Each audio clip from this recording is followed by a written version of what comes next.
cinquième point donc, que j'aimerais aborder par rapport à l'importance des rassemblements, c'est que lorsque nous sommes rassemblés, en fait, vous savez, nous formons une famille.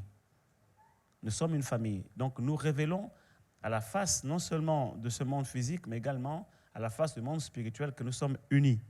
Nous sommes une famille. Et la Bible déclare que pour ceux qui sont du monde visible, naturel, que lorsqu'ils nous verront ainsi, ils sauront que nous sommes des enfants de Dieu, que nous sommes enfants de Dieu. Mais le monde spirituel aussi reconnaît une église forte à travers sa capacité à se rassembler. Et il vous souviendra dans la Bible, quand vous lisez les évangiles, qu'à plusieurs reprises, on a voulu arrêter Jésus, mais on n'a pas pu l'arrêter. Ça veut dire qu'en fait, ils auraient pu, les scribes et les pharisiens, arrêter Jésus avant le temps. Imaginez qu'on arrête Jésus avant le temps et que, voilà, imaginez un seul instant qu'on ait arrêté Jésus avant le temps et qu'on l'ait tué, on l'ait crucifié avant le temps. Avant le temps marqué par Dieu. Cela aurait été certainement une tragédie.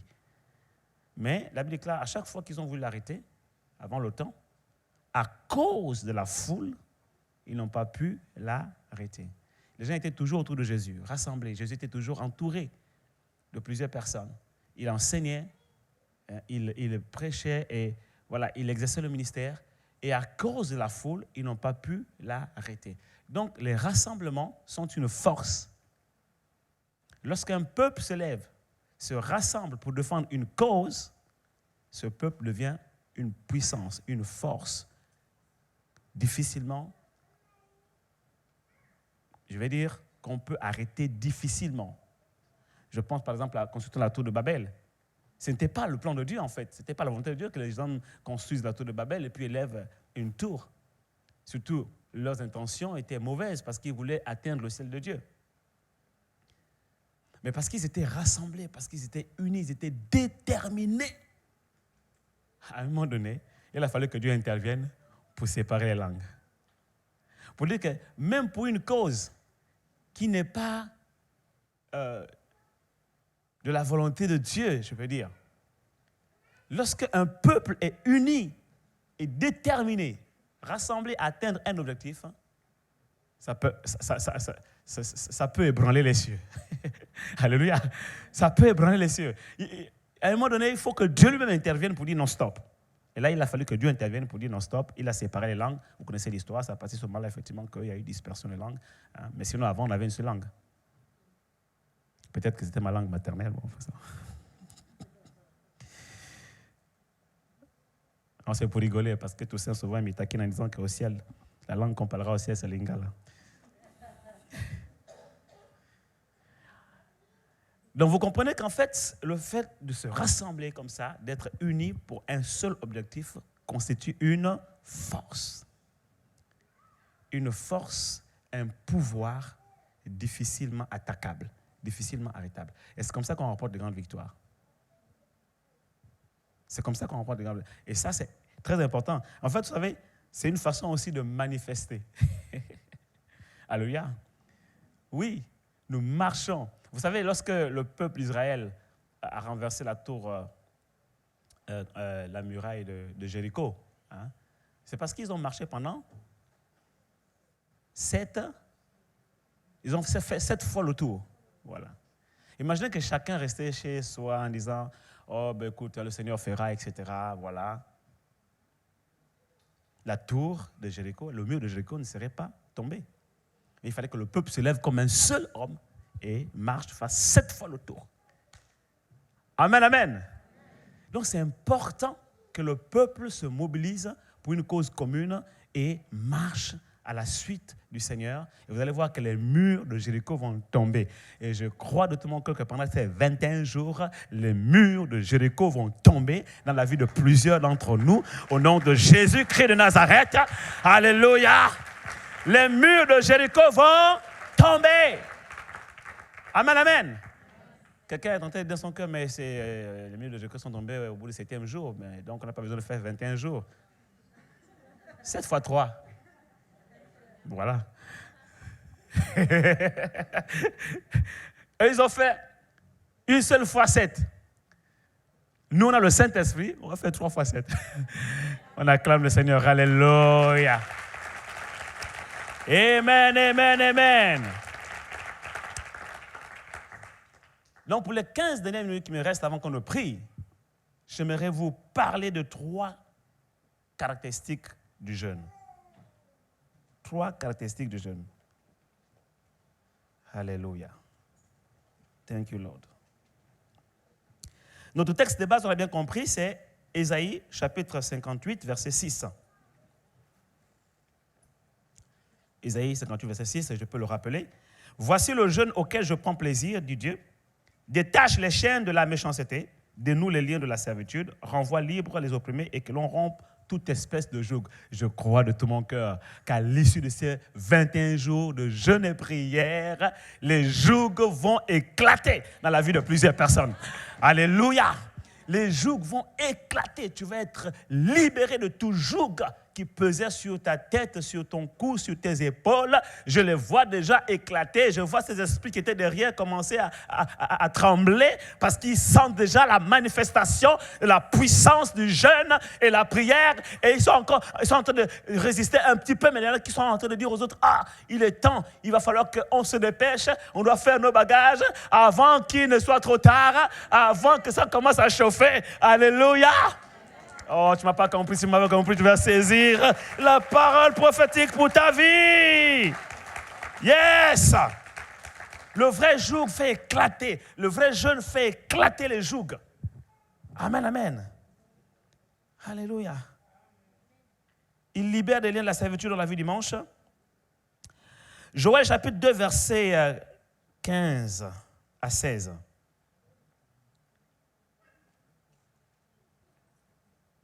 Je vous parlerai des 3 premières caractéristiques du jeûne, parce que durant ces 21 jours, on va apprendre beaucoup sur le jeûne de la prière. Joël chapitre 2, à partir du verset 15 jusqu'au verset 16. « Sonnez de la trompette, Sion, Bordeaux. Publiez un jeûne, une convocation solennelle. Assemblez le peuple. » Voyez-vous? Assembler le peuple. Donc on a sonné la trompette, on a publié le jeûne, on a assemblé le peuple. Et nous sommes là rassemblés ce soir. Assemblez les veillards, assemblez les enfants, même les nourrissons à la mamelle.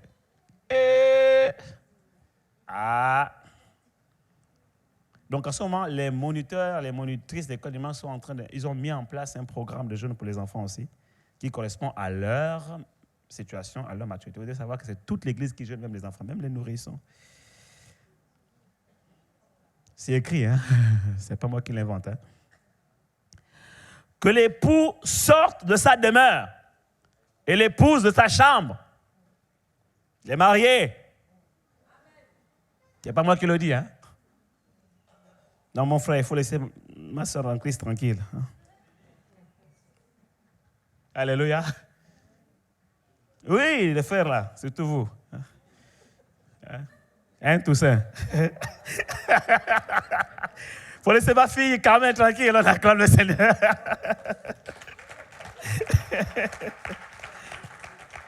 Alléluia. C'est la privation totale. Non, mais je le taquine tout à parce que lui, en moi, avec lui, je peux me le permettre. Lui n'est pas facilement choquable. Hein. Il n'est pas susceptible. Donc, voyez-vous, ça sont des caractéristiques du jeûne. Je ne vais pas détailler, c'est tellement clair. OK? Voilà. Néhémie, chapitre 8, à partir du verset 1. Alors, tout le peuple s'assembla comme un seul homme sur la place qui est devant la porte des eaux. Ils dirent à Esdras, le scribe, d'apporter le livre de la loi de Moïse, la loi prescrite par l'Éternel à Israël. Et le sacrificateur Esdras apporta la loi devant l'assemblée, composée d'hommes et de femmes et de tous ceux qui étaient capables de l'entendre. C'était le premier jour du 7e mois. Esdras, autant pour moi, lut dans le livre depuis le matin jusqu'au milieu du jour sur la place qui est devant la porte des eaux, en présence des hommes et des femmes et de ceux qui étaient capables de l'entendre. Tout le peuple fut attentif à la lecture du livre de la loi. Voyez-vous, pendant une demi-journée, ils ont lu la parole de Dieu. Donc, le véritable jeûne, on a commencé à le décrire, mais il y a un point ici sur lequel j'aimerais insister, c'est celui qu'on vient de lire. Un jeûne n'a pas de valeur Si seulement tu t'abstiens de manger, de boire, et tu passes toute ta journée à faire autre chose, à regarder la télévision, à être sur ton Facebook, à surfer sur Internet ou à vaquer à tes occupations. Il n'est pas dit qu'il ne faut pas aller travailler. Mais ton jeûne aura tout son sens spirituel si tu consacres au moins un temps dans ta journée à lire la parole de Dieu. Eux, ils ont lu la parole de Dieu pendant toute une demi-journée. C'est-à-dire du matin jusqu'au milieu de la journée. Voyez-vous? C'est comme s'ils commençaient à 1h, enfin à 6h du matin, on va dire jusqu'à midi, enfin. 1h du matin jusqu'à midi, voyez-vous? Donc sur les 24 heures, ils ont pris 12 heures dans la parole de Dieu. Donc l'une des caractéristiques du jeûne, outre la privation qu'on a eu à lire dans Joël chapitre 2 tout à l'heure, privation de tout genre, ok? Deuxième caractéristique, consacrer du temps à la lecture de la parole de Dieu. En fait, dimanche, je vous ai expliqué concrètement ce qu'est un vrai jeûne. Je vous ai donné là une définition du vrai jeûne, du jeûne auquel Dieu prend plaisir. Maintenant, là, je vous donne pratiquement comment jeûner. Je vous donne des clés. Je vous montre pratiquement comment jeûner. Je m'abstiens de ceci ou de cela en fonction de ce que j'ai listé par rapport à ma vie, de ce qui constitue un lien de la servitude. Donc, privation, sacrifice, ok? Mais aussi, deuxièmement, je consacre un temps dans la parole de Dieu.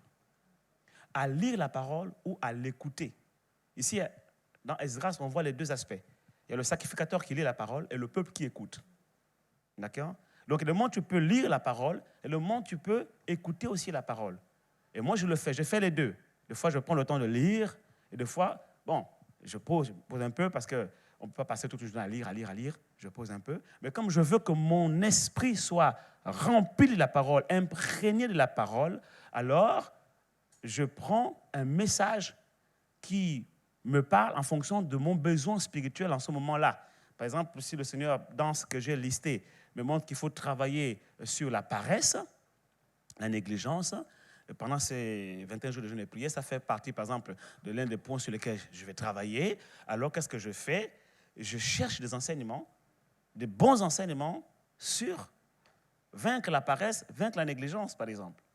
Ça peut être des enseignements audio, ou des enseignements vidéo, ou des enseignements écrits, des livres, des bons livres. Je lis, j'écoute, je m'édifie, je me construis, je m'instruis.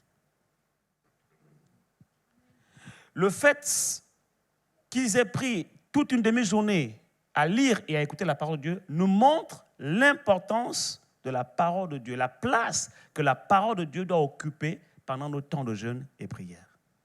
Amen. Donc, tu dois avoir un programme. Un programme dans la journée. Tes journées doivent être oisives ou encore des journées au hasard. Tu ne jeûnes pas pour faire une grève de la faim. Tu n'es pas en train de jeûner pour un régime. OK? En quoi ton jeûne serait-il différent de la personne qui fait un régime ou qui fait une grève de la faim? Ton jeûne sera différent de ce type de privation, en ce sens que tu consacres du temps dans la parole de Dieu, en plus de ta privation. Troisième principe. Après, on va prier. Actes chapitre 13, verset 2. Pendant qu'ils servaient le Seigneur dans leur ministère et qu'ils jeûnaient, le Saint-Esprit dit, mettez-moi à part Barnabas et Saul pour l'œuvre à laquelle je les ai appelés. Pendant qu'ils servaient le Seigneur, le mot servir ici, dans d'autres versions, que ce soit parole de vie ou encore version le semeur, et d'ailleurs la racine même grecque de ce mot est traduit par prier pour certaines versions, mais pour d'autres, c'est traduit par adorer ou encore rendre un culte. Donc pendant qu'ils servaient le Seigneur, c'est-à-dire pendant qu'ils priaient ou pendant qu'ils adoraient, pendant qu'ils rendaient un culte à Dieu, dans le jeûne. Voyez-vous, le jeûne ici doit être considéré aussi comme un culte que l'on rend à Dieu et comme une expression de prière. Voilà pourquoi on parle souvent de jeûne et prière. Le jeûne ici doit être aussi compris, la notion de jeûne ici doit être comprise comme étant une expression d'adoration envers l'Éternel. Pendant qu'ils servaient le Seigneur, pendant qu'ils adoraient le Seigneur par les jeûnes et la prière, pendant qu'ils adoraient le Seigneur en jeûnant et en priant. C'est ça le vrai sens de ce verset. Pendant qu'ils adoraient le Seigneur, pendant qu'ils rendaient un culte au Seigneur, pendant qu'ils adoraient le Seigneur en jeûnant et en priant. Donc voyez-vous, il faut que nous puissions changer un petit peu notre approche de ce qu'est le jeûne et la prière. Très souvent, on prend le jeûne ou la prière comme étant un acte religieux, comme étant un rituel, comme je l'ai dénoncé dimanche, et comme étant une recette pour obtenir des choses. Mais non, en fait, vous devez restituer le contexte du jeûne et de la prière. Ce sont des exercices spirituels, certes, ce sont des actes spirituels que nous posons, certes, mais ces actes spirituels-là doivent être perçus dans le sens d'un culte que l'on rend à Dieu, d'une adoration que l'on exprime à Dieu. À partir de ce moment-là, ce n'est plus un acte religieux comme à l'époque. Les gens faisaient ça parce qu'ils ne comprenaient pas trop le sens. Et puis c'était vraiment religieux, c'était rituel.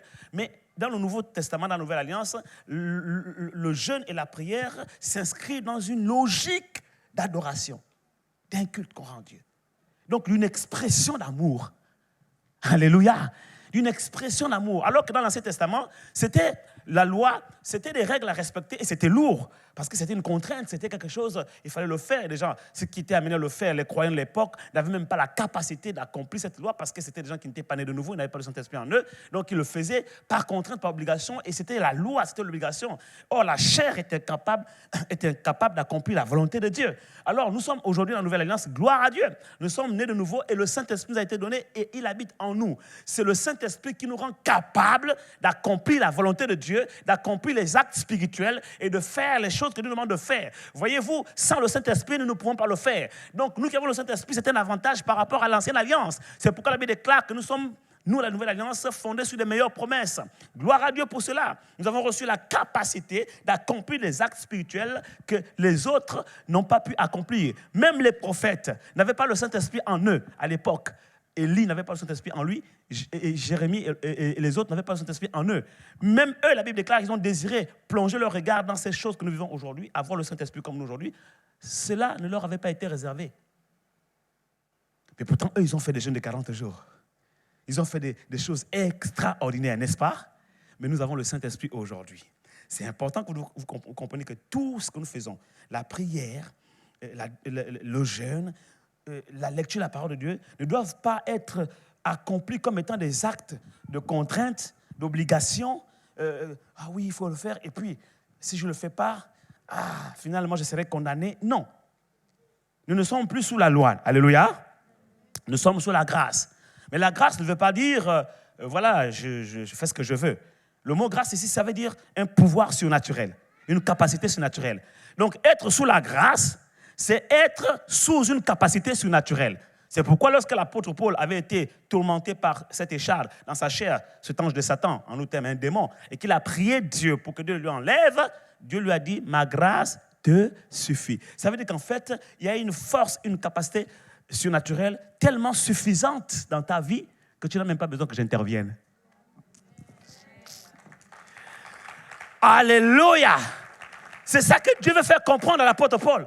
Que ma grâce, le pouvoir surnaturel que je t'ai accordé, que j'ai déposé dans ta vie est tellement suffisant que moi, Dieu, je n'ai même pas besoin d'intervenir. Et cette grâce, ce pouvoir surnaturel, c'est quoi? C'est le Saint-Esprit. Alléluia. Donc, c'est par le Saint-Esprit que nous jeûnons, que nous prions. Et quand on a compris ça, on comprend que les actes de prière et de jeûne, en fait, nous permettent de servir Dieu. Donc, pas dans le sens où je vais faire l'accueil, je vais faire le multimédia, ou je vais prêcher, ou je vais chanter. C'est aussi une façon de servir Dieu. Mais le mot servir, que nous venons de lire dans Acte 13 ici, est traduit par adorer, rendre un culte à Dieu. Donc, lorsque je fais ces choses, je dois comprendre que c'est dans une logique de rendre un culte à Dieu, d'adorer le Seigneur. Quand je suis en train de jeûner, j'adore le Seigneur. Quand je prie, j'adore le Seigneur. Quand je lis la parole de Dieu, j'adore le Seigneur. Donc, quand je conçois les actes spirituels, la vie chrétienne, que je dois faire tous les jours, dans la logique d'adoration à Dieu, ce n'est plus une contrainte pour moi. Ça devient une passion. Parce qu'adorer signifie aimer Dieu avec passion. Et à partir de ce moment-là, ce n'est plus quelque chose qui me pèse, ça devient quelque chose qui me passionne, ça devient quelque chose qui me stimule, ça devient quelque chose que je fais avec engouement, avec ferveur, avec détermination, avec passion en fait. Et de toutes les façons, ce n'est pas ma chair qui le fait, mais c'est l'homme nouveau en moi qui le fait. Parce que je ne suis plus sous l'ancienne alliance, où il y avait une loi qui obligeait, qui contraignait ma chair à faire la volonté de Dieu. En fait, tu peux venir un instant? OK. Tu peux venir aussi? Voyez-vous? Lui, c'est la chair, OK? Et c'est l'esprit, OK? Vous me suivez? Dans l'Ancien Testament, toute la loi, la parole de Dieu, était appliquée par la chair. Parce que le Saint-Esprit n'habitait pas dans ce corps. C'était la loi. Et donc, c'était la morale, c'était les commandements. Et ce n'était pas facile pour eux. Et ça, Dieu le savait. C'est pour cela qu'il y avait un plan de salut, Jésus-Christ. Mais cette chose n'était que l'ombre de choses à venir, c'était temporaire. C'était une alliance temporaire. Maintenant, quand on arrive dans la nouvelle alliance, le Saint-Esprit nous a été donné. La grâce nous a été donnée. C'est pourquoi la Bible dit que la loi est venue par Moïse dans l'Ancien Testament, l'Ancienne Alliance, mais la grâce et la vérité sont venues par Jésus-Christ. Le Saint-Esprit est venu par Jésus-Christ. Jean-Baptiste a dit, moi je vous baptise d'eau, mais celui qui vient après moi vous baptisera du Saint-Esprit. Le Saint-Esprit est venu par Jésus-Christ. La grâce, la capacité surnaturelle d'accomplir la volonté de Dieu.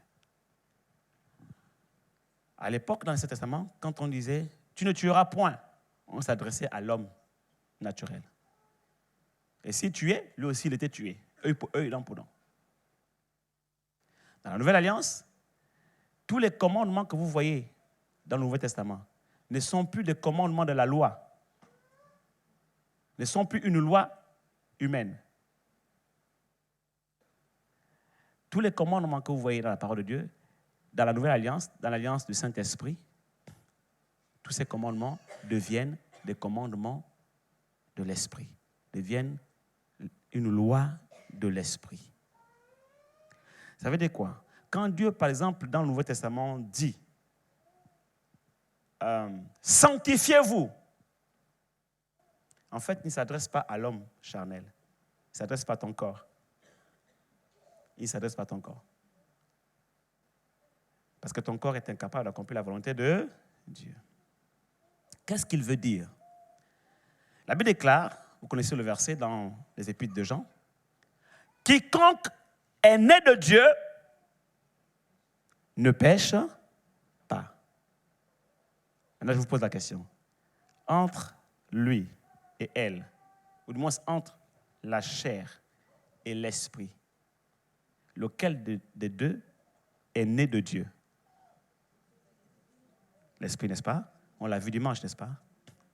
Quiconque est né de Dieu ne pêche pas. Il y a même certaines versions qui disent ne pêche point. Donc là, le point, c'est le point. On ne peut plus continuer là. Ce n'est pas une virgule là. Alléluia. Si on lit ce passage avec les yeux de l'Ancien Testament ou avec les yeux de l'Ancienne Alliance, on va dire mais ce n'est pas possible. On ne peut pas être un être humain et ne pas pécher. Vous auriez eu raison. Et moi aussi, quand je me suis converti, je venais de me convertir, quand je lis ce passage, je me dis, mais comment Dieu peut dire que quiconque est né de Dieu ne pêche pas? Pourtant, nous péchons tous d'une manière ou d'une autre. En fait, il m'a fallu des années plus tard, pendant que je méditais ce passage, que le Seigneur m'ouvre l'esprit pour que je comprenne qu'en fait, ce n'est pas l'homme charnel là qui est né de Dieu. Donc, ce n'est pas à lui que Dieu parle. Mais c'est l'homme nouveau. Le nouvel homme en Christ qu'on a vu dimanche, c'est lui qui est né de Dieu. Donc, quand la Bible déclare « Quiconque est né de Dieu ne pêche pas », il s'adresse à l'homme nouveau, à notre esprit, le nouvel homme en Christ. Le nouvel homme en Christ, c'est la nouvelle création, c'est le Christ qui est en nous. En fait, quand je dis le Christ qui est en nous, je parle de ce petit Christ-là. Parce que quand je dis le Christ qui est en nous, il y a aussi le Saint-Esprit qui est l'Esprit de Christ qui est en nous, d'accord? Mais je parle du Christ qui est né là. Toi, petit Christ, le chrétien là. En fait, le chrétien là, donc le petit Christ là, ne pêche pas. Celui qui était pécheur, c'est ton esprit qui était l'esprit du vieil homme là. Celui-là, il est fini. Mais le nouvel homme que tu es ne pêche pas. Et lui, il est disposé à accomplir la volonté de Dieu, ce que la chair ne peut pas accomplir. Oh oh. Alléluia. Donc, chaque fois que vous lisez la parole de Dieu et que vous voyez un commandement dans le Nouveau Testament, sanctifiez-vous, il parle du nouvel homme. Réjouissez-vous toujours dans le Seigneur, il parle du nouvel homme. Oh oh. Ne vous attristez pas, il parle du nouvel homme. Parce que, comment on a des problèmes, nous tous on a des problèmes, comment on peut ne pas s'attrister? Là, tu raisonnes par rapport à la chair. Mais l'homme nouveau n'est jamais triste. Il ne connaît pas la tristesse. Le Saint-Esprit habite en lui et le Saint-Esprit communique la nature de Dieu. Il pense qu'il est dans le Père et lui communique la paix, la joie, l'amour, la bonté, la bienveillance, etc. Le seul problème qu'on a vu dimanche, c'est qu'en fait, la chair fait obstacle pour que ce qui est à l'intérieur se manifeste. Mais lorsque la chair sera assujettie par le jeûne et la prière, alléluia, l'Esprit va s'exprimer sans problème. Amen, amen. Donc, le jeûne et la prière sont des actes spirituels qui doivent être accomplis dans une logique de l'esprit. Ce n'est pas la chair qui sera capable d'accepter comme ça de jeûner, de prier. Parce que si ça ne dépend que de lui, en fait, il voudra manger tous les jours, il voudra boire ce qu'il veut. Par contre, c'est un commandement spirituel, c'est une loi spirituelle qui s'adresse d'abord à notre esprit, l'homme nouveau qui est en nous. Amen, amen. Donc, nous obéissons grâce au Saint-Esprit à ce commandement, à cette loi spirituelle, et nous marchons conformément à notre nouvelle nature, parce que le jeûne, la prière, la méditation de la parole de Dieu font partie, en fait, de la vie du nouvel homme en Christ. C'est comme l'homme charnel. S'il ne mange pas, il n'est pas tranquille. Il a faim, il veut absolument manger. L'homme charnel, il a envie de boire, il faut qu'il boive. L'homme charnel, il a envie de faire quelque chose, il faut qu'il fasse. Ça, c'est l'homme charnel, il a ses désirs. Par contre, l'esprit, donc nouvel homme que nous sommes en Christ, a aussi ses désirs. Le désir de l'esprit, c'est vouloir prier, vouloir lire la parole de Dieu, vouloir adorer le Seigneur, vouloir louer le Seigneur, vouloir jeûner. Voilà, ce sont les désirs de l'esprit. Et si tu es né de nouveau, tu dois comprendre que ce que je suis en train de dire, en fait, c'est la vérité, parce que quand on est de nouveau, on a eu de nouveaux désirs qui sont nés en nous. Souvent, les gens me posent la question, mais comment faire pour être sûr que je suis né de nouveau? C'est simple. Lorsque tu as de nouveaux désirs qui naissent en toi, qui sont contraires aux désirs de la chair, tu sais alors que tu es né de nouveau. Alléluia! Parce qu'avant, ça ne te causait aucun problème de faire toutes ces choses bizarres. Mais maintenant, tu as du mal à le faire. Et quand tu commets un truc qui est bizarre, tu n'es plus tranquille. C'est la preuve que tu es né de nouveau. Il y a une dualité entre le vieil homme et le nouvel homme en Christ. Et le vieil homme, à l'époque, quand il jeûnait et qu'il priait, c'était lourd pour lui, c'était difficile. Et jusqu'à présent, le vieil homme est toujours vivant. C'est pourquoi la Bible déclare que nous devons crucifier le vieil homme. Parce qu'il est encore vivant. C'est la vérité. Donc, ce qui fait que dans notre être, quand on parle esprit, âme et corps, eh bien, il y a cette dualité-là. L'apôtre Paul le dit, ce qui est bien, je veux le faire. Ce qui n'est pas bien, c'est ce que je suis en train de faire, je suis attiré. Donc, cette dualité-là est, je vous assure, le combat de la vie chrétienne se situe à ce niveau-là. Le vieil homme, le nouvel homme. Vieil homme, nouvel homme. Il a ce désir. Donc, le problème, ce n'est pas parce que tu as péché, que tu as... Non. Avant, quand tu péchais, il n'y avait pas de problème, tu étais tranquille. Tu étais même content. D'accord? Mais les choses ont changé. La preuve que tu es chrétien, que tu es né de nouveau, c'est que maintenant, aujourd'hui, quand tu pêches, tu n'es plus tranquille. Parce qu'il y a le deuxième homme, là, le nouvel homme, là, qui te montre qu'en fait, il n'est pas à l'aise avec ce que tu fais. Donc, il est mal à l'aise à l'intérieur de toi. Parce que le Saint-Esprit qui est en toi, qui lui donne comme cette nature-là, voyez-vous, en fait, notre esprit est dans le Saint-Esprit. C'est ça, être en Christ. À l'intérieur de nous, là, ce qui se passe. Le phénomène, c'est ça. Quand on est de nouveau, on est en Christ. Notre esprit est dans le Saint-Esprit.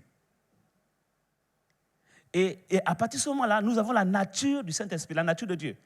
Tout ce que la chair va faire mettra mal à l'aise l'homme nouveau. Oh oh. Donc, un chrétien véritable, né de nouveau, ne peut plus être à l'aise dans le péché, dans les œuvres de la chair. Ça ne veut pas dire qu'il ne peut plus accomplir les désirs de la chair, parce qu'il y a cette dualité, forcément. Le vieil homme va vouloir faire quelque chose, et tu peux pécher encore, même pendant ces 21 jours, tu peux encore pécher. Ça peut arriver. Mais tu ne seras plus à l'aise. Pourquoi? Parce que pendant que tu jeûnes, l'homme intérieur est tellement fortifié que tu ne te sens plus à l'aise. Alléluia. Oh, quelqu'un ici acclame le Seigneur. Amen, amen. Alléluia. Dites-moi, est-ce qu'un chat peut se salir? Mais est-ce que le chat aime la saleté? Bon, maintenant, je vous pose la question. Est-ce qu'un porc?